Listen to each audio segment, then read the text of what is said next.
So ഞാൻ എപ്പോഴും പറയുന്ന ഒരു കാര്യം, നിങ്ങൾ ഈ കാശ് കൊണ്ട് നിങ്ങളൊന്ന് ട്രാവൽ ചെയ്യും. Just simply travel. വലിയ ചിലവൊന്നുമില്ലല്ലോ അല്ലേ? എമൗണ്ട് ഇട്ട് യു ട്രാവൽ വിത്ത് ദ മണി.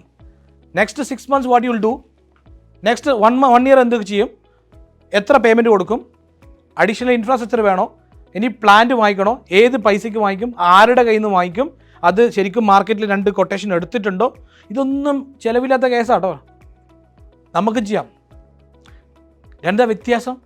നിങ്ങൾ അങ്ങനെ ഒരു ഫിനാൻഷ്യൽ പ്രൊജക്ഷനും കൊണ്ട് ഒരു ഇൻവെസ്റ്ററുടെ അടുത്ത് പോകുമ്പം അയാൾക്ക് കൃത്യമായിട്ട് മനസ്സിലാവും you have done a proper plan with your money അല്ലേ? കാശ് ചിലവാക്കുമ്പോൾ നിങ്ങൾ 10 പ്രാവശ്യം ആലോചിക്കുന്നു. മറ്റേതെന്ന് പറഞ്ഞാൽ ഭയങ്കര അഡ്വാക്കാം. 50 ലക്ഷം മാർക്കറ്റിംഗ് കൊടുക്കണം, 1.5 കോടി മറ്റേ ഇത് ഡിജിറ്റൽ മാർക്കറ്റിങ്ങിന് ഇത് ചെയ്യണമുണ്ട്, ഞങ്ങളുടെ പ്രൊഡക്റ്റിന് ഇത്ര 1 കോടി കൊടുത്താൽ എല്ലാം റൗണ്ട് ഫിഗർ ആയിരിക്കും. 1 കോടി, 50 ലക്ഷം, 40 ലക്ഷം, 30 ലക്ഷം എല്ലാം റൗണ്ട് ഫിഗർ ആയിരിക്കും. അപ്പം തന്നെ ഒരു ഇൻവെസ്റ്ററാണ് കൃത്യമായിട്ട് it's not a plan one. It's all എന്താണ്? ഹോപ്പാണ്, വിഷാണ്.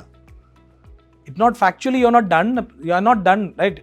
അപ്പം നമ്മുടെ കയ്യിൽ എന്താ, ഈ 20 കോടിയും 10 കോടിയും കിട്ടിയ ബാങ്കിൽ അതുപോലെ തന്നെ ഇരിക്കും.